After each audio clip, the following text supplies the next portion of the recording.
कंसचाणूरमर्दनं देवकी परमानन्दं कृष्णं वन्दे जगद्गुरुं।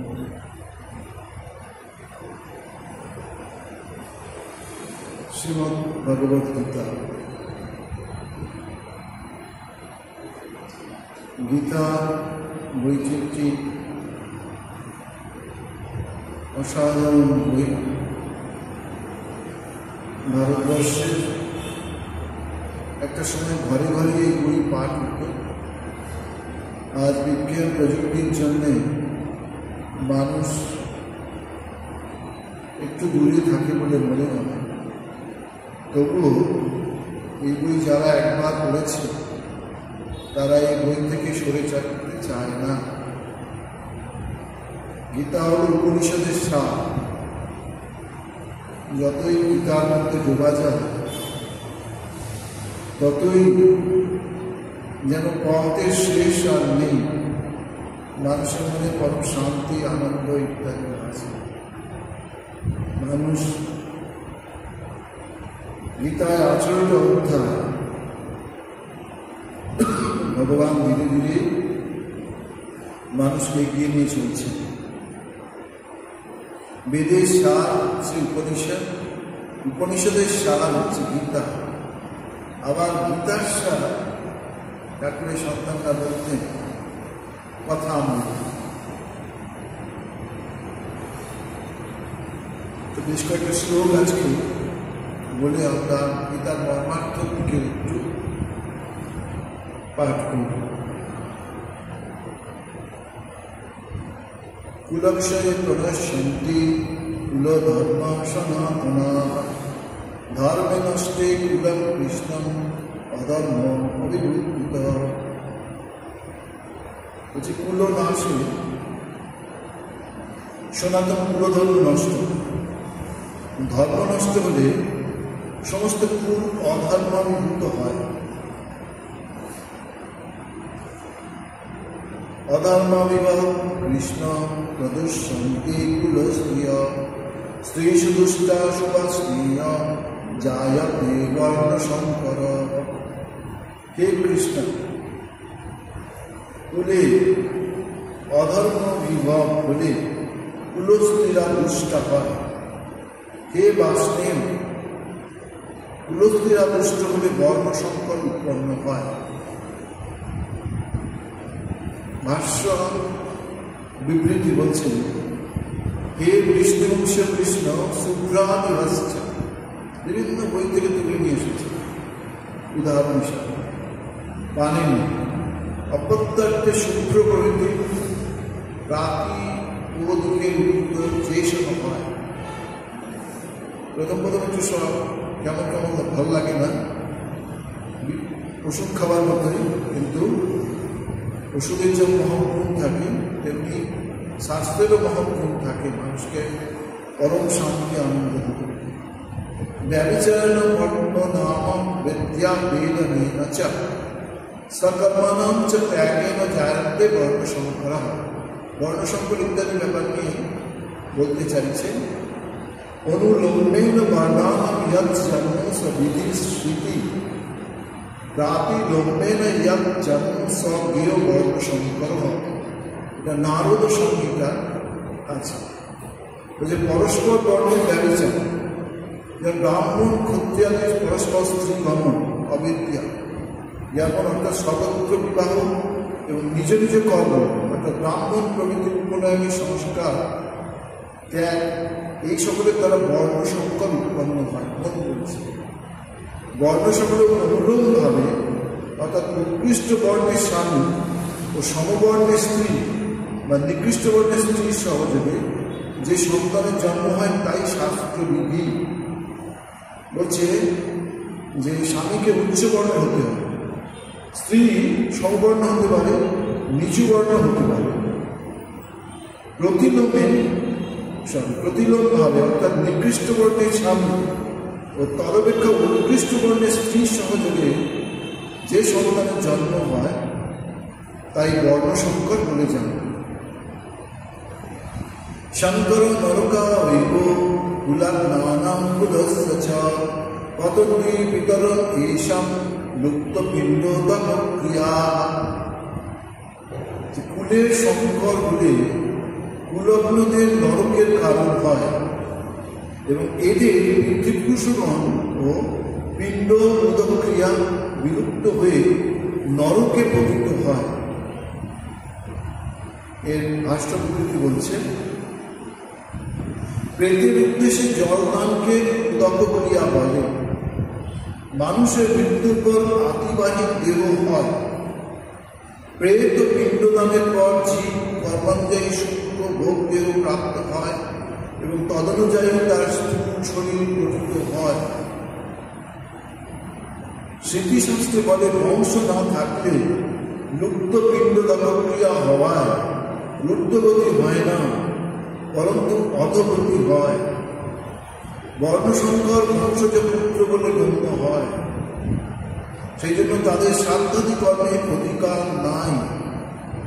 যেভাবে আমাদের মন ইত্যাদি আমাদের সংসারের নিয়মাবলী রেখে গেছেন, সেগুলো তো এখন মানা হয় না, কিন্তু বলছেন এরকম হলে এরকম হয়, ওইরকম হলে এরকম হয়, এরকম শাস্ত্রে উদাহরণ দিয়ে বলছে।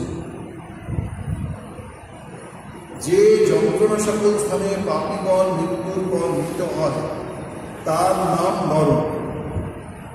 ঊর্ধ্বও আছে আবার নিচেও আছে। ত্রিপিটকে শ্রী বুদ্ধের মতে প্রধান নরক 8টি। বৌদ্ধ মতে নরক 8টি: সঞ্জীব, কালসূত্র, সংঘার, রৌরব, মহারৌরব, পাপন, প্রতাপন, অবিচি। ভাগবতে 28টি নরকেরও কথা আছে। তারপরে দোষ হইতে কুলগ্নানাম বর্ণ সংকর কারতে উৎসাহানন্তে জাতি ধর্মাম কুলধর্মাশ্চ সরস্বতা। বর্ণসংকর কারণ কুলগ্নদের এইসব দোষে সনাতন জাতি, ধর্ম, কুল, ধর্ম সব নষ্ট হয়ে যায়।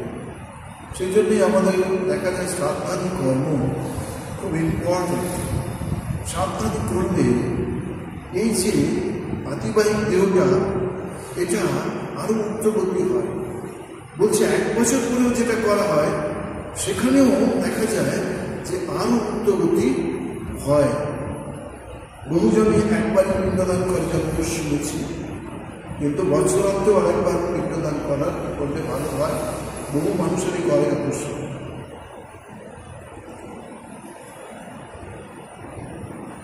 ভাষ্য বিবৃতি: জাতি ধর্মকে রেস কালচার, কুল ধর্ম ফ্যামিলি কালচার বলে নেওয়া যেতে পারে। পরে উৎসন্ন কুলধর্মানাম মনুষ্যানাম জনার্দন নরকে নিয়তম বাস ভবতীর্তন সুষুম। হে জনার্দন, প্রাচীনদের কাছে শুনেছি যেসব মানুষের কুলধর্ম উৎসন্নে গেছে তাদের ধর্মকর্ম লোভ একটু নিয়ত নরকে বাস হয়।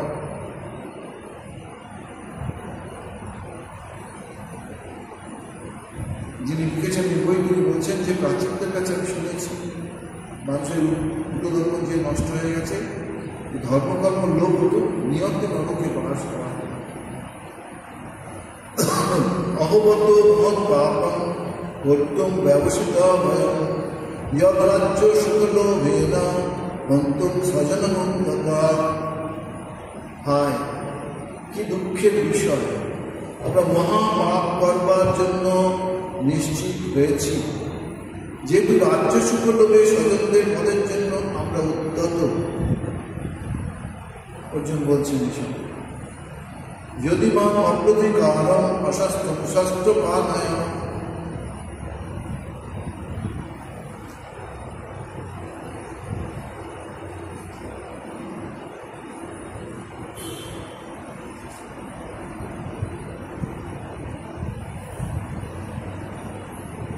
যদি অপ্রতিকারের শস্ত্রহীন আমাকে শস্ত্রপানে ধৃতরাষ্ট্রপুত্রে যুদ্ধে নিহত করে, সেও আমার পক্ষে মঙ্গলের বিষয়।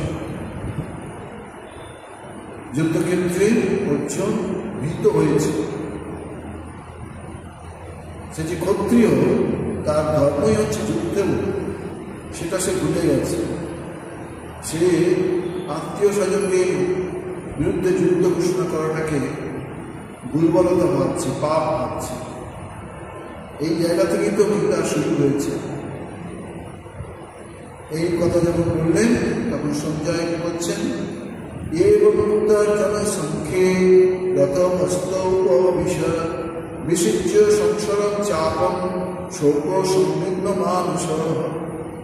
সঞ্জয় বলছে, যুদ্ধক্ষেত্রে এইরূপ বলে শোকাকাঙ্ক্ষিত অর্জুন স্বরের সহিত ধনুক ত্যাগ করে রথ করে বসে পড়লেন, যুদ্ধক্ষেত্রে বসে পড়লেন।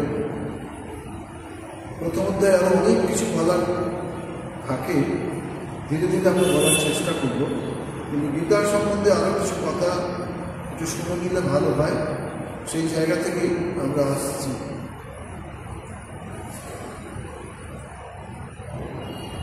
ও নারায়ণ পরব্যক্ত দণ্ডম অব্যক্ত সম্ভবম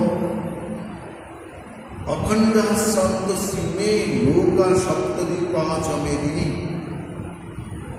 অনুবাদ, অব্যক্ত একটা দুর্লভ প্রকৃতি হতে নারায়ণ শ্রেষ্ঠ, জ্ঞানের ভাণ্ডার গীতা।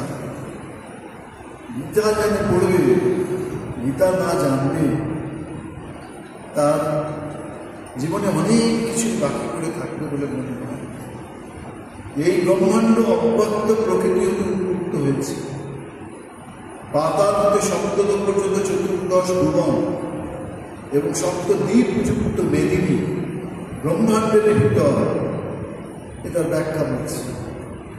আপো নারা ইতি প্রক্তা আপো বৈ নর সুনবঃ অয়নন্তস্য তা পূর্বক তেন নারায়ণ স্মৃত। বিষ্ণুপুরাণের থেকে তোমরা বলছে, নারায়ণ এটাকে কি মানলে হয়? নর অর্থাৎ পুরুষোত্তম বিষ্ণু কর্তৃক জল প্রকৃতির সৃষ্টি হয়েছে, এই জন্য জলের নাম নার। প্রলয়কালে জল বিষ্ণুর অয়ন অর্থাৎ বাসস্থান হয়। চণ্ডীর ক্ষেত্রে আমরা দেখি সেই একই জিনিস, এই জন্য বিষ্ণুর নাম নারায়ণ। সদানন্দ যোগেন্দ্র কিন্তু বেদান্ত শাখাতে চতুর্দশ ভুবন, 7টা উপরে 7টা নিচে। কে বলছেন? সদানন্দ যোগেন্দ্র কিন্তু বেদান্ত শাখা। পাতাল, মহাতল, তলাতল, রসাতল, সুতল, ভূতল, অতল, ভূর, ভুবস্য, মহজন, তপসত্য। প্রথম 7টা হচ্ছে নিচে, পরের 7টা হচ্ছে উপরে। পাতাল, মহাতল, তলাতল, রসাতল, সুতল, ভূতল, অতল, এগুলো হচ্ছে নিচে। আর ভূর, ভুবস্য, মহজন, তপসত্য, এটা উত্তর। জম্বু, লক্ষ, শ্যামলী, সালমণি, কুশ, কুঞ্জ, সাপ, পুষ্কর, পৃথিবীর এই 7টি প্রাচীন বিভাগ। পৃথিবীর কলেবর পরিবর্তন হলে বর্তমানে এই মহাদেশগুলি নির্দেশ করা কঠিন। পুরাণে আছে নন্দরূপ মধুকৈটভা সূর্যের মেঘে এই পৃথিবীর সৃষ্ট বলে এর নাম মেদিনী। বেদ কক প্রবৃত্তি লক্ষ্য স ভগবান সৃষ্টা ইদম জগৎ তস্য চ স্থিতিং চিকিৎসু মরিচ্ছাদিন অগ্রে সৃষ্টা প্রজাপতিং প্রবৃত্তি লক্ষণম ধর্ম রায়মাসবেরুত্তম।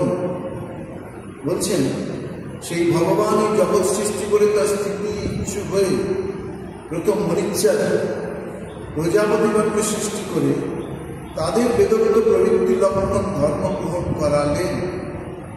ভাষা বিবৃতি বলছেন, ভগবান গীতার 10ম অধ্যায়ের 6ষ্ঠ শ্লোকে মহাশ্চর্য শব্দ উল্লেখ করেছে এবং তারা তার মানুষা জাতা বলেছেন। কিন্তু এই সপ্তর্ষিরা ব্রহ্মার পুত্র বলে খ্যাত। কাজে কাজে বুঝতে হবে হিরণ্যগর্ভ ব্রহ্মা ভগবানেরই অপর রূপ। ভগবান যখন সকলের অন্তরাত্মা, তখন তিনি মদভাবা মানসা জাতা বলতে পারেন।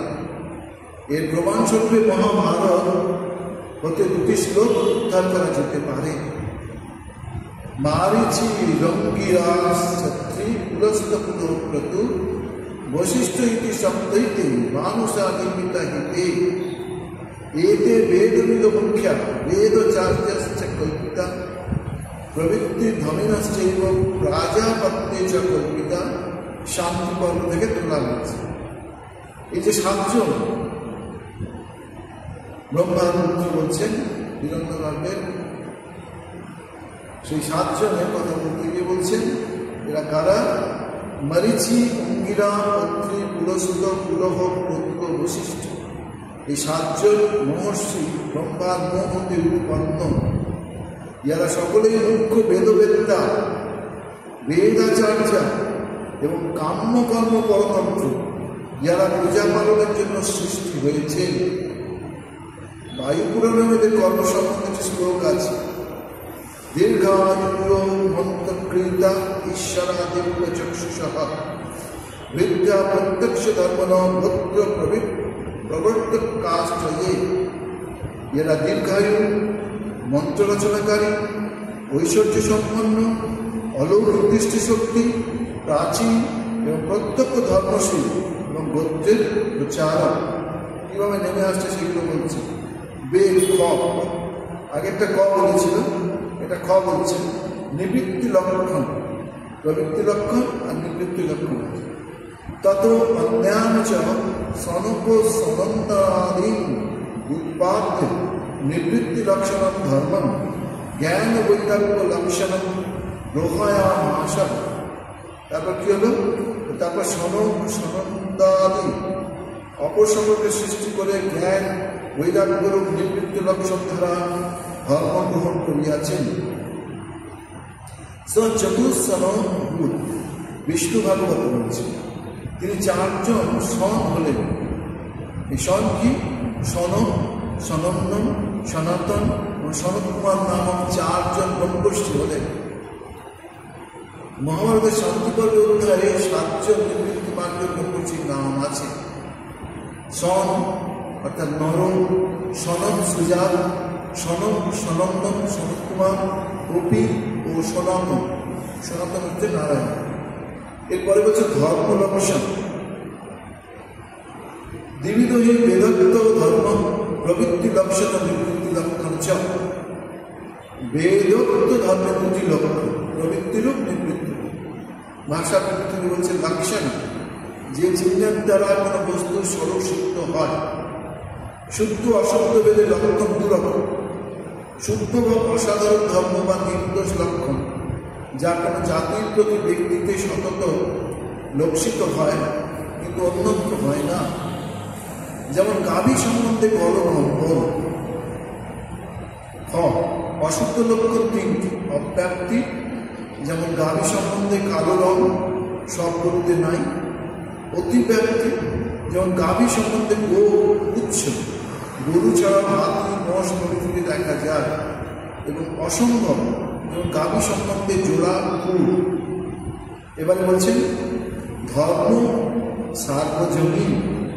ধর্মটা সার্বজনীন বলছে যা জগতের স্থিতিকারণ এবং প্রাণীগণের সাক্ষাৎ অভ্যুদয় অর্থাৎ উন্নততর অবস্থা, যথা স্বর্গাদি এবং নিঃশ্রেয়স এবং অর্থাৎ ত্রিবিধ দুঃখের নিবৃত্তিরূপ মোক্ষের হেতু, তাই ধর্ম। ব্রাহ্মণ, ক্ষত্রিয়, বৈশ্য, শূদ্র এই চতুর্বিধ বর্ণ এবং ব্রহ্মচারী, গৃহস্থ, বানপ্রস্থি, সন্ন্যাসী এই চতুর্বিধ আশ্রমীদের মধ্যে যারা শ্রেয় প্রার্থী তাদের দ্বারাই অনুষ্ঠিত হয়ে থাকে। এখানে আরো বলছেন যে অতিব্যাপ্তি এবং অব্যাপ্তি যাতে না হয় প্রাণী নাম বা প্রাণীদের জন্য এরূপ ধর্মের লক্ষণ করছেন। প্রবৃত্তি লক্ষণ ধর্ম অভ্যুদয়ার্থীদের সাক্ষাৎ অভ্যুদয় হেতু এবং নিঃশ্রেয়স স্বার্থীদের পরম্পরায় নিঃশ্রেয়স হেতু। কিন্তু নিবৃত্তি লক্ষণ ধর্ম সাক্ষাৎই নিঃশ্রেয়সের হেতু। এই বিভাগ যদি জ্ঞানী নিঃশ্রেয়সের হেতু এবং সমদমাদি নিবৃত্তি লক্ষণ ধর্ম জ্ঞান দ্বারাই মোক্ষের হেতু হয়ে থাকে, তথাপি জ্ঞানাতিরিক্ত ব্যবধান না থাকা বশত সাক্ষাৎ উপায় বলা হয়েছে। কিন্তু প্রবৃত্তি লক্ষণ ধর্ম মোক্ষের হেতু হলেও তার জ্ঞানাতিরিক্ত এই চিত্তশুদ্ধিরূপ সমদমাদি অনেক কিছু ব্যবধান থাকায় কথায় পরম্পরায় বলা হয়েছে। যদি উক্ত ধর্মের লক্ষণ হয় তবে বর্ণ এবং আশ্রম উপেক্ষা করে সকল পুরুষার্থীরাই উভয় ধর্মই অনুষ্ঠান করবে। তাহলে সাধার জন্য যে শাস্ত্রোক্ত নিয়ম তা অসঙ্গত হয়ে পড়ে। এই জন্য ব্রাহ্মণার্থে অর্থাৎ বর্ণসংশ্রেণী ব্রাহ্মণার্থের দ্বারা অনুষ্ঠিত করা হয়েছে। ঈশ্বর অবতরণের হেতু এটি একটি বেশি, এটা বলে আমাদের সময়টা আমরা শেষ করব। এই ঈশ্বর অবতরণের হেতুটা কি বলছেন? দীর্ঘেন কালেন অনুষ্ঠান তিনেন কামন ভবৎ হিয়মান বিবেক বিজ্ঞান হেতুকেন অধর্মেন অভিভূয়মানে ধর্মে প্রবর্ধমানে চ অধর্মে জগৎ স্থিতম পরিপালে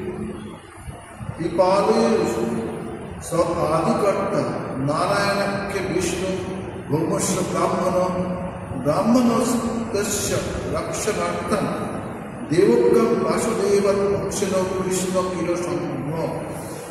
এর কথা অনুবাদ করছে দীর্ঘকাল অতীত হওয়ায়।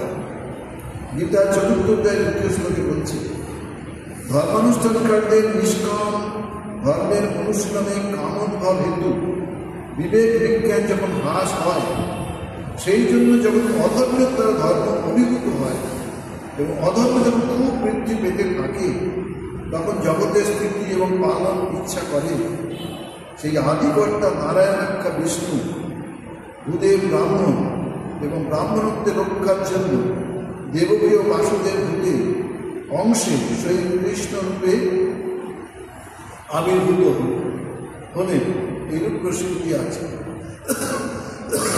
ভাষার বিবৃতি বলছেন, অবতরণ সম্বন্ধে বিশেষ বিবরণ ভগবান গীতার চতুর্থ অধ্যায়ে ৭ এবং ৮ শ্লোকে ধর্মের গ্লানি হলে ধর্ম সাধুদের রক্ষার জন্য আবির্ভূত হবেন বলে প্রতিজ্ঞা করেছেন।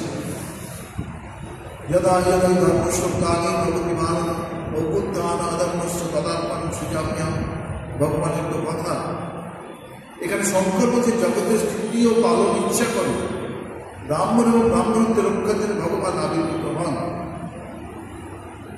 পরন্তু রামানুজ তার গীত পদঘাত ভাষ্যে বলেছেন, ইষ্টান রূপম ধর্মার্থ কাম মোক্ষম ফলম বয়চ্ছেন ভূহার অবতারণ ব্যাপদেশেন अस्मदादीनां अपि समाश्रययत्वा अवधीयज्ञान सकलं मनुजनयन हारि दिव्यचेष्टितानि कुर्वन्।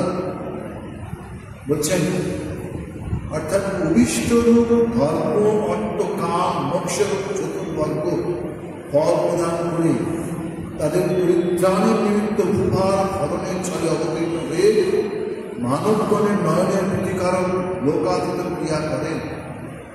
মধ্যাচার্য তার উপোদ্ঘাত ভাষ্যে বলেছেন, ইষ্টানিষ্ট প্রাপ্তি পরিহার সাধনা দর্শন वेदांत ज्ञानच्च संसारे दृश्यमाननं वेदनमधिकारिणं स्त्रीशूद्रादिनं च धर्मज्ञान द्वारा मोक्ष भवेदिति कृपालु इत्यादि।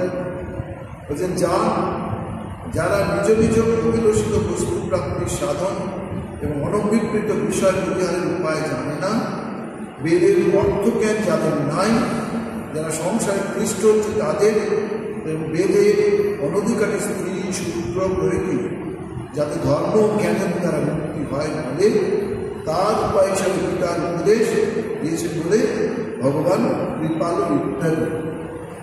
একটু সময় আছে, আমরা দ্বিতীয় অধ্যায়ের একটা শ্লোক একটু পাঠ করি।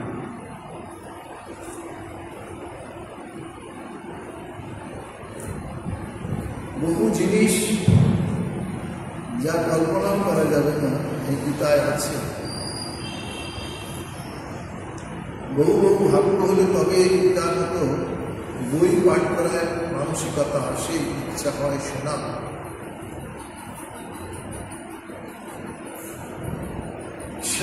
প্রত্যেকটা সঞ্চয়ের উবাচ দিয়ে শুরু হচ্ছে।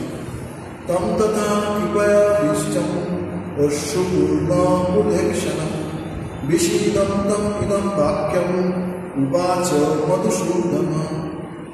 সঞ্জয় বললেন, অর্জুনকে কৃপানিষ্ঠ অশ্বপূর্ণ আক্রোশ চক্র হয়ে বিবাদ করতে দেখি মধুসূদন এই কথা বলতে লাগলেন। মধু নামক দৈত্য থেকে তিনি অসুরকে বধ করেছেন বলে মধুসূদন তিনি হয়েছে। শ্রী ভগবান বলেছেন, উতস্থ কষ্টমিদম বিষভে সমবস্থিতম অনার্য দুষ্টম সর্বম অকীর্তিম করম অর্জুন। শ্রী ভগবান বললেন, হে অর্জুন, এই বিষম সংকটকালে কি নিমিত্ত তোমার এই অনার্য সেবিত অসর্গ অকীর্তিকর মোহ উপস্থিত হল?